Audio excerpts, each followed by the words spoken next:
I have a question for you. What's a scientist? You might think a scientist is someone who performs experiments or has a lab coat and does crazy things with electricity. But that's not the only kind of scientists there are. Scientists are people who ask questions and find out the answers. That's what a scientist's job is to ask questions and find out the answers. So, who's a scientist? Me, I ask questions. Don't you ask questions all the time? Like, have you ever asked, why is the sky blue? That's a question, and that makes you a scientist. So this year we're going to learn how to be a scientist and the ways to go about that. But there are some rules. There are things that we should and should not do when we're talking about science. Like when I'm doing a science experiment, should I ever put anything in my mouth? No. We're going to learn how to measure things and how to use a hand lens, which is a really fancy word for magnifying glass. We're going to talk about a lot of different scientific tools the rest of the week, but I wanted to talk about just safety. If I'm working in the science lab, I probably need to be wearing my goggles. I need to be reading the labels to make sure that the things that I'm touching are safe. And I also really need to be following directions and the scientific method and making sure I'm taking really good notes while I'm doing those things. So those are fun things that we're going to get to do, but I have an example of what not to do in a science lab. Are you ready? So this book has 2 amazing characters in it. Well, it has 3, but 2 that I love that we get to talk about at the end. Okay, so 2 characters that we get to talk about at the end. So be sure you're paying attention. Professor Puffendorf's secret potions. Professor Puffendorf, I'm going to try to make it so that y'all can see this whole page because the pictures are so good.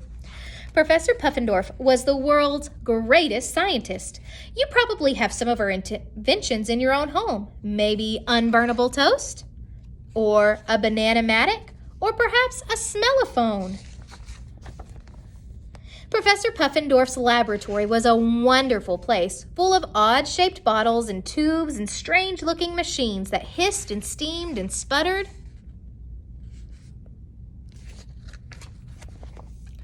On a cluttered counter of this laboratory was a cozy cage, and in this cage lived a guinea pig, Chip. Professor Puffendorf loved Chip, and Chip loved her. Professor Puffendorf's assistant was a man named Slag, a lazy, grumbling fellow. As he swept the floor, he mumbled, "Look at the professor, just sitting at her desk while I do all the work. She's rich and famous, but who ever heard of poor old Slag?" And he swept the desk under the rug near the linoleum. I think that's what he's supposed to be doing. So that's another thing in our science lab, is that we need to keep it neat and tidy. Was he doing that? One day when Professor Puffendorf was at a conference, she said to Slag, "Please wash all the thistle tubes and dust the Magberg hemisphere, and then, this time, try to remember to turn off the titanium blender when you leave." She put on her hat and went out.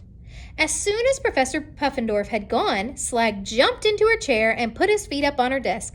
"Ah, this is where I belong," he said, and he helped himself to the professor's dish of peppermints. Suddenly, his eyes fell on a cabinet marked Top Secret. The cabinet was locked with 2 padlocks and 3 combination locks, and Slag had been told to never, ever open it. Soon, the top secret cabinet stood wide open, revealing a colorful row of bottles filled with mysterious potions. Slag picked one up. It said, "Hair today. For thick, curly red hair instantly, take 10 drops and count to 5. Slag was about to put the bottle to his lips. Never, never, never in a science lab. But he hesitated. He looked at the many of Professor's top secret formulas, and they knew they had not been tested. They might not work. They might even be poisonous. Then Slag had a wicked idea. He should try it on the guinea pig first. And Chip drank the potion. Slag counted anxiously. 1, 2, 3, 4, 5.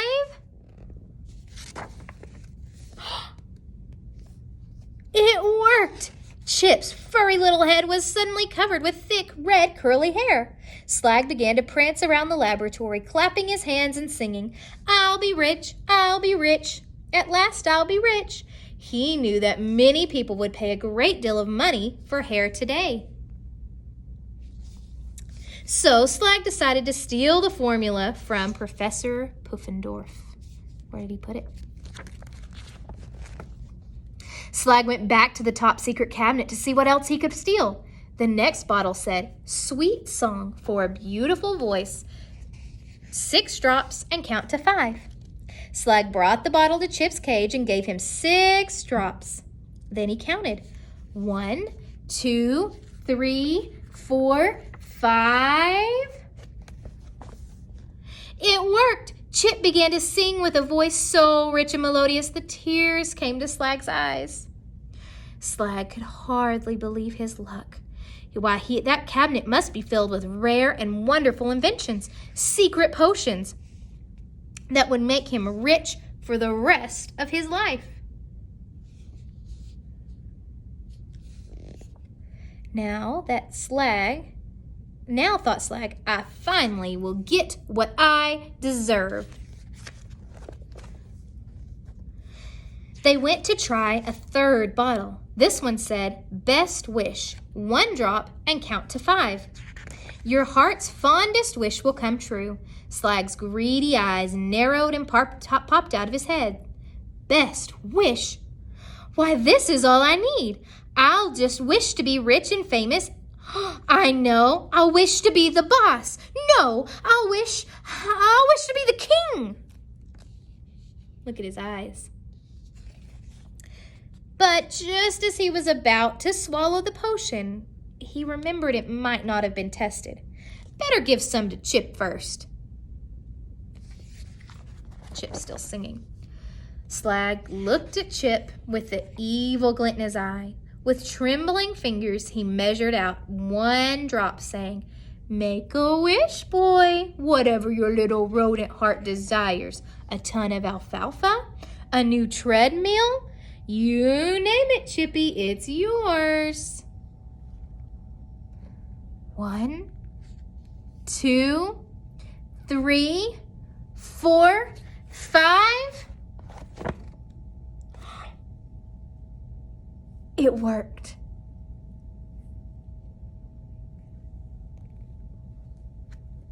What did Chip wish for? When Professor Puffendorf came back that evening, she knew at once what had happened. The top secret cabinet was open. Chip was whistling in a magnificent tune as he swept the floor, and Slag was running on the treadmill. "You're a very silly man," sighed the professor, shaking her head at Slag. "And you got just what you deserve." She passed a sunflower seed through the bar of the cage. "But don't worry, my dear. I'm sure I can get you out of this mess."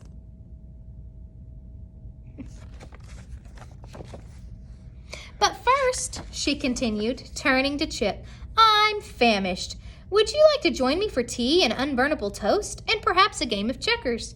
"Yes, thank you," said Chip. "That would be lovely."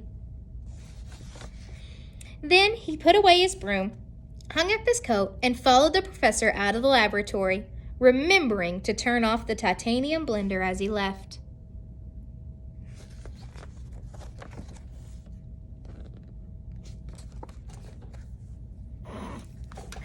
I love this story. But I also love that we get to talk about some of the science behind it. So what were some things in here that do you think you should never, never, never do in a science lab? There were lots of the rules that he broke. He broke lots and lots of rules. But I want to know in the comments, what are some of the things he did that we should not do in a science lab ever? Okay, so think about it. What are things that he did that we should not do? Okay, all right. So I told you there were two characters that I loved. Who do you think the two characters were? I'll give you a hint. It's not her. All right, guys. I'll see you later.